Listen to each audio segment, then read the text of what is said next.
How to read the Brothers Karamazov without getting bored. Dostoevsky is renowned as an absolute legend, and all this glazing from what I've read is well founded.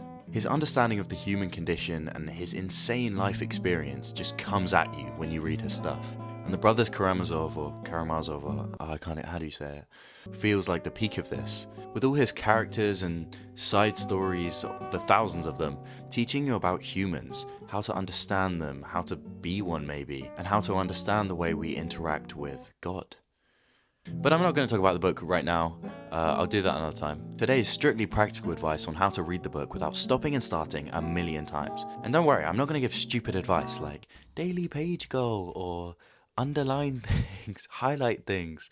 That might work for some people, but the thing is, I've had people tell me this is the most stopped and started book of all time.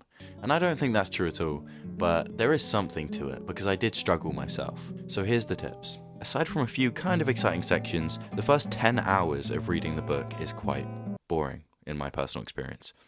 But after that, you get completely swept away. So how can we deal with this first 10 hours of doom? Well, firstly, let's not call it that. So how about the first 10 hours of getting to know the characters and the plotline? Because when I was reading it, basically up until Ivan and Alyosha talk about God, it was really a little bit dull. And I felt like I was just hearing 50 different Russian names and a whole convoluted family history story that I didn't really understand the importance of. But now I'm on the other side, I love the 10 hours, and I actually wish every book was written like this, where you take your sweet time to set up the scene and develop your characters and how they connect with one another. Get through this first stint, and I'm pretty sure you'll feel the same way, because what follows is some of the most well-written, emotional literature ever. And next, I think it's a good idea to audiobook it. And I know this might get like a mixed response, like some people view audiobooks as kind of cheating, it's not the same, it's not the way the author intended you to read the book, blah blah blah. But with a book like this, I feel like you need to be doing other things. You can't just sit there and stare at the paper for the first opening chapters. For me, just when I was at work, I would just put my headphones in. If your work allows that, that's great. But if not, just on your walks, in your bath, anything like... anything is better than just trying to raw dog this. And when I tried the book physically back in the day, that was the time I quit.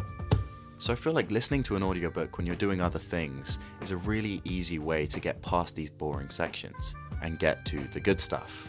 And if you feel like you don't want to do that because you might miss out on things, you can always just reread it after in a physical copy. I think it's better to listen to it and maybe miss out on a few things rather than read it and fail and just drop the book entirely. Some people say you can listen to it on 1.25 speed, but maybe with other books. I feel like with this book, that's actually kind of going too far. Like, it has to be a crime to, listen to his imagery and his emotion through the voice of someone yapping like they've had 6 coffees.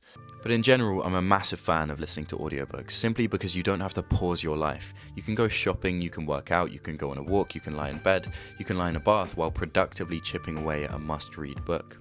And also, so many of them are free on YouTube. I literally don't subscribe to anything. I listen to the entirety of Blood Meridian on YouTube. I've listened to Brothers Karamazov on YouTube. It's great. And if you do it in browser, you can actually turn off your phone so you don't kill your battery.